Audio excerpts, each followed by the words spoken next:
Alabado sea Jesucristo. Hoy compartiremos el capítulo 21 del Evangelio según San Mateo. Capítulo 21 de este Evangelio. Hemos visto que en un momento determinado Jesús ha comenzado a anunciar la pasión. Y ese anuncio de la pasión ha estado directamente vinculado con el hecho de que iban a Jerusalén. De tal manera que, recuerdan, Pedro quiere interponerse y le dice no. De manera que Jerusalén es una meta, es hacia donde se encamina la vida de Cristo, es hacia donde irán Cristo y sus discípulos, sabiendo que hay peligros, que hay muchas realidades que son amenazantes. De forma que llega ese momento, capítulo 21. Luego de ese anuncio de la pasión, Pedro se quiso interponer, no, a Jerusalén no vas a ir, apártate de mí, Satanás. De manera que Jerusalén es la meta, es hacia donde el Padre ha encaminado esta etapa de la vida de Cristo y el Señor lo cumple, va hacia Jerusalén. Bien, tengamos la visión general que habitualmente tenemos. Supongo que tenés allí tu Biblia, tenela abierta en el capítulo 21. Recorre conmigo esta mirada general inicial. Del versículo 1 hasta el versículo 11 se dará un texto que muchas veces escuchamos, que es la entrada de Jesús en Jerusalén. Ese momento de una cierta aclamación, de una cierta gloria, por esa fama que lo precede, porque es él obra milagros, porque es identificado con un hombre de Dios. A partir de los versículos 12 hasta el versículo 17 inclusive, en medio de las cosas que acontecen estando él allí en Jerusalén, una es la expulsión de los mercaderes del templo, un hecho que supone que el celo por la casa de su padre lo devora. A partir del versículo 18 y hasta el 22 está el ejemplo que pone Jesús de la higuera estéril y seca. Nos va a enseñar con eso sobre la fe y la oración. A partir del versículo 23 y hasta el versículo 27 hay una controversia que lo ha acompañado, así como ha estado presente el modo en que interpreta la ley con relación al sábado o con relación al templo.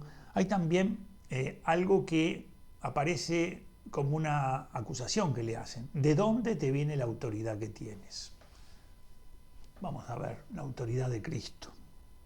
A partir del versículo 28 y hasta el versículo 32 va a enseñar con una parábola, la parábola de los dos hijos. A partir del versículo 33 y hasta el final de este capítulo 21, hasta el versículo 46, la parábola de los viñadores homicidas. Como tú ves, una serie de enseñanzas de Cristo muy cautivantes, muy atrapantes. El Señor sigue enseñando, sigue ejerciendo ese ministerio suyo de ser maestro y quiere a los discípulos que cada vez más comprendan los misterios del reino, las realidades que están presentes en el mundo y mediante las cuales Dios opera, Dios obra. Comencemos con ese texto de la entrada triunfal de Jesús en Jerusalén. Cuando se aproximaron a Jerusalén, este es el comienzo, Jerusalén, y llegaron a Betfagé en el monte de los olivos, entonces envió Jesús a dos discípulos diciéndoles: id al pueblo que está enfrente de vosotros, y enseguida encontraréis una asna atada y un pollino con ella, desatadlo y traédmelo. Y si alguien os dice algo, diréis: el Señor los necesita, pero enseguida los devolverá. Esto sucedió para que se cumpliera lo dicho por el profeta. Esto estaba anunciado en Isaías y en Zacarías. Decid a la hija de Sión: he aquí que tu rey viene a ti, manso y montado en un asna, y un pollino, hijo de animal de yugo. Fueron pues los discípulos e hicieron como Jesús les había encargado. Trajeron el asna y el pollino, Luego pusieron sobre ellos sus mantos y él se sentó encima. La gente, muy numerosa, extendió sus ramas y sus mantos en el camino. Y iba delante y detrás gritando: Hosana al Hijo de David. Bendito el que viene en el nombre del Señor. Hosana en las alturas. Y al entrar él en Jerusalén, toda la ciudad se conmovió. ¿Quién es este?, decían. Y la gente decía: este es el profeta Jesús de Nazaret de Galilea. Primer texto de este capítulo 21 del Evangelio según San Mateo, la entrada en Jerusalén. ¿Qué es lo que ha generado esta expectativa, este recibimiento?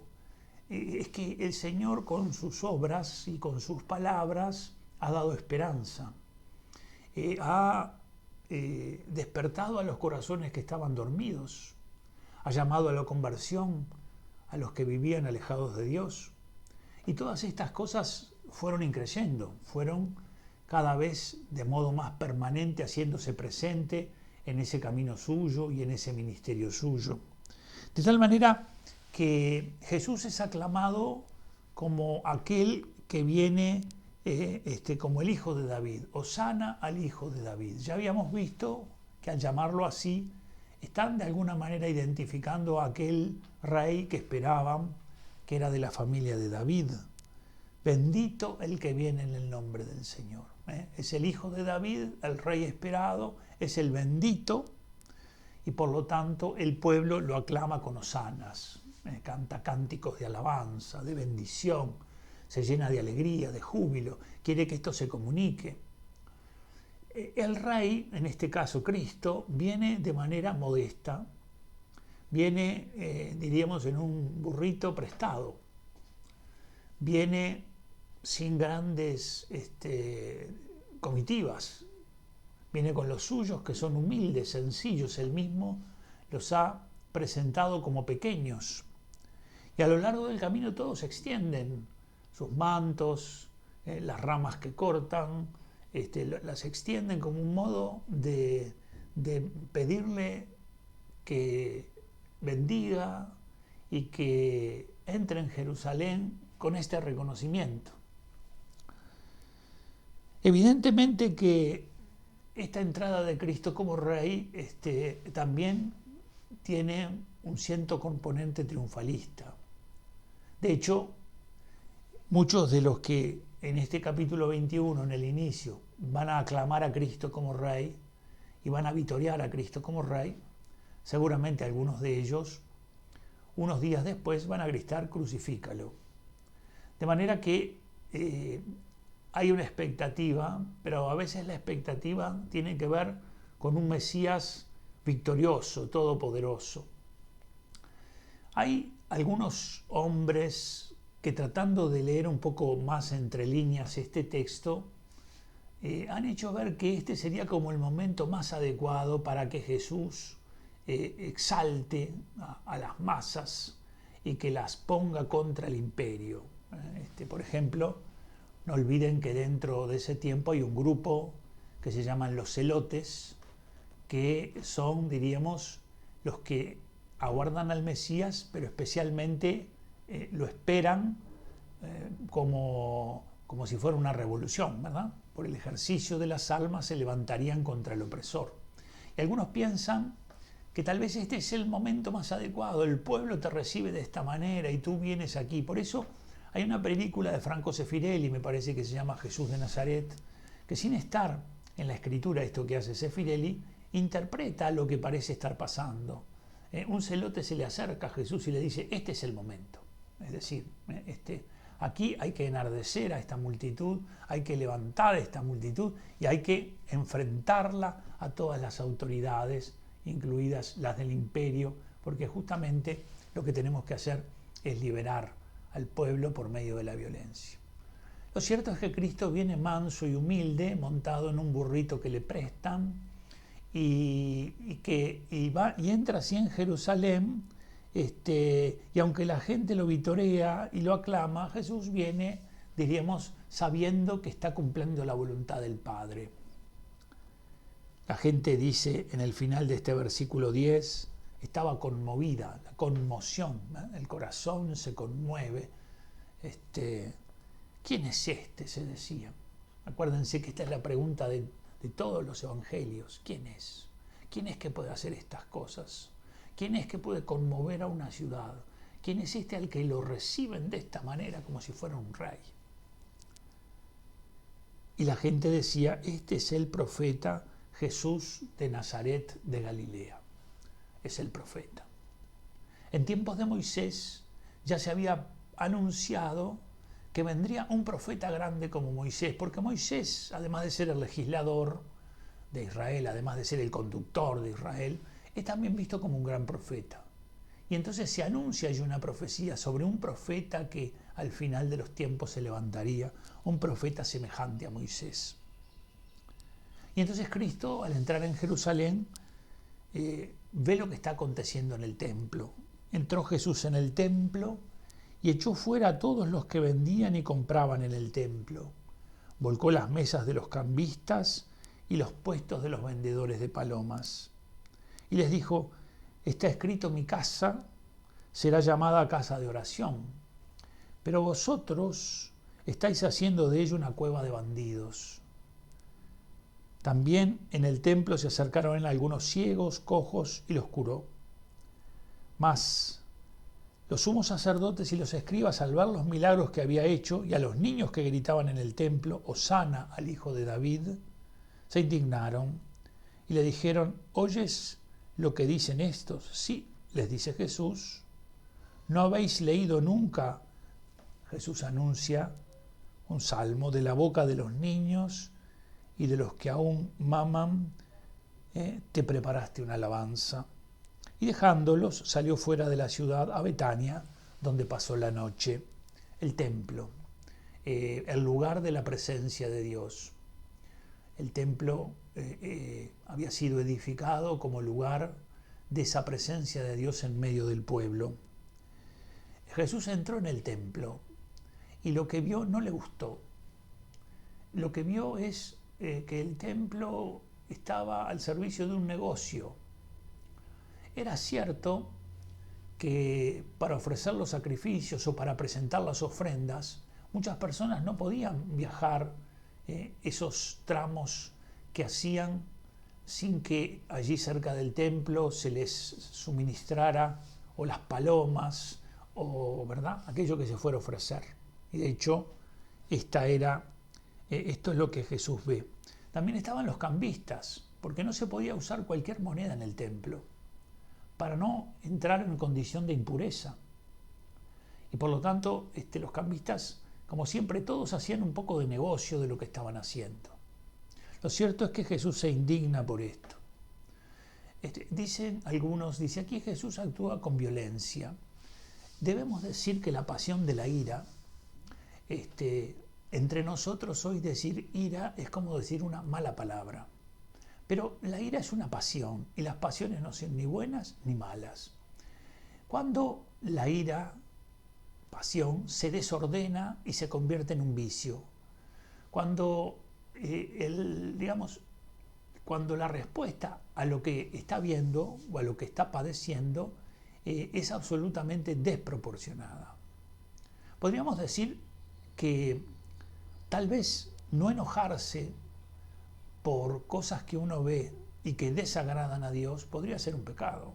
Cuando uno de pronto ve que alguien pasa corriendo y le saca la comida de la boca a una persona que se encuentra en la puerta de su casa, uno de pronto se enoja. ¿Cómo no se va a enojar? Es obvio que se enoja. De manera que la cólera sería el vicio, eso sí, pero no en este caso, y no en Jesús. Jesús tiene un gran celo por la casa de su Padre. Y cuando va a la casa de su Padre, que sabe es el lugar del encuentro con su Padre y por lo tanto el lugar de la oración, ve que hay mucho mercantilismo y poca gratuidad. Ve que allí que debía respirarse la presencia del Padre, se respira demasiado el que se ha convertido eso, según el mismo Jesús los dice, en una cueva de bandidos. Mi casa será llamada casa de oración. Jesús en ese celo que tiene por la casa de su padre, expulsa a los cambistas, a los vendedores, y luego obra una serie de milagros. Hasta ahora hemos visto varios actores que intervienen en esta acción. Los niños que, anuncian a Cristo como el Mesías y como el Rey. En cambio, en ninguno de ellos vemos indignación. ¿Quiénes son los que se indignan? Los que de alguna manera estaban vinculados al mundo religioso, ese que Cristo desenmascara. Dice aquí los sumos sacerdotes y los escribas. Los sumos sacerdotes y los escribas.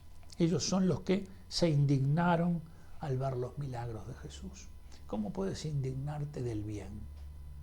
Cuando alguien ha recibido un bien, ¿por qué te indignas? Y si este bien tiene su origen directamente en Dios, ¿por qué lo haces? Siendo que crees. Dice que Jesús los dejó, salió fuera de la ciudad a Betania, donde pasó la noche. En Betania vivía Lázaro, Marta y María, los tres amigos de Jesús. Una casa que Jesús visitaba con frecuencia, en la que se sentía a gusto. Jesús se siente a gusto en la casa de sus amigos. Al amanecer, cuando volvía a la ciudad, sintió hambre y viendo una higuera junto al camino se acercó a ella, pero no encontró en ella más que hojas. Estaba seca. Entonces le dice que nunca jamás brote fruto de ti, y al momento se secó la higuera. Al verlo, los discípulos se maravillaron y decían, ¿cómo al momento quedó seca la higuera?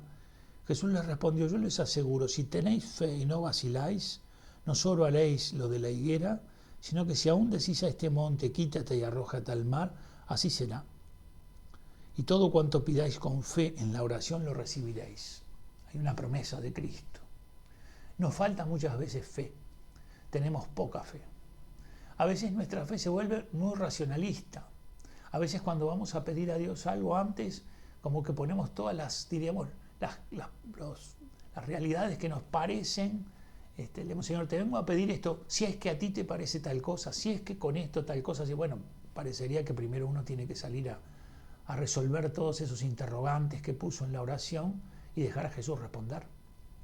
Pero la fe mueve montañas, ciertamente que mueve montañas, y los santos son testigos de esta fe que deslumbra, que de alguna manera sorprende. Nuestra fe es una fe que sorprende poco, pero que tiene también como valor el hecho de que mantiene ese ritmo cansino de nuestra vida, porque vivimos esa vida nuestra, que a veces es rutinaria, que a veces es monótona con fe, y esa fe sostiene esa vida nuestra, por lo tanto tiene un valor. Pero a eso inicial, importante, habría que agregarle cierta audacia que la fe tiene. La fe despierta asombro, y ese asombro que despierta le viene de que los cristianos, por medio de la fe, hacen presente a Dios, para quien nada es imposible. Llegando al templo, mientras enseñaba, se le acercaron los sumos sacerdotes y los ancianos del pueblo, diciendo, ¿con qué autoridad haces esto? ¿Y quién te ha dado tal autoridad? Esta pregunta se ha hecho presente de muchas maneras. A veces, cuando veían a Jesús obrar algo importante o dar una enseñanza que había dejado a todo el mundo en silencio, decían, pero este no es el hijo del carpintero, es lo mismo. Este que enseña, si nosotros conocemos quién es su padre, por lo tanto conocemos su origen, por lo tanto conocemos, ¿no? Por lo tanto no puede ser el Mesías. ¿Y de qué escuela viene? ¿Cuáles son los rabinos que lo instruyeron? Si no conocemos qué rabinos han estado instruyéndolo, ¿cuál es la autoridad que tiene? Y esa autoridad, ¿cómo le da para decir este tipo de cosas? O sea, le piden a Cristo que dé razones de lo que el pueblo constata, que no enseña como los fariseos y escribas, sino que enseña con autoridad. ¿De dónde le viene la autoridad a Cristo? De ser el Hijo eterno del Padre. Esta es la autoridad de Cristo. Y por eso es una autoridad que no es de este mundo, y es una autoridad que ejerce en este mundo el Señor, para la gloria del Padre. Entonces Jesús les pone una pregunta que no puedan responder. Jesús les respondió, también yo voy a preguntar una cosa, si me contestáis a ella, yo os diré a mi vez con qué autoridad hago esto. El bautismo de Juan, le dice Jesús, ¿de dónde era? ¿Del cielo o de los hombres? Ellos discurrían entre sí.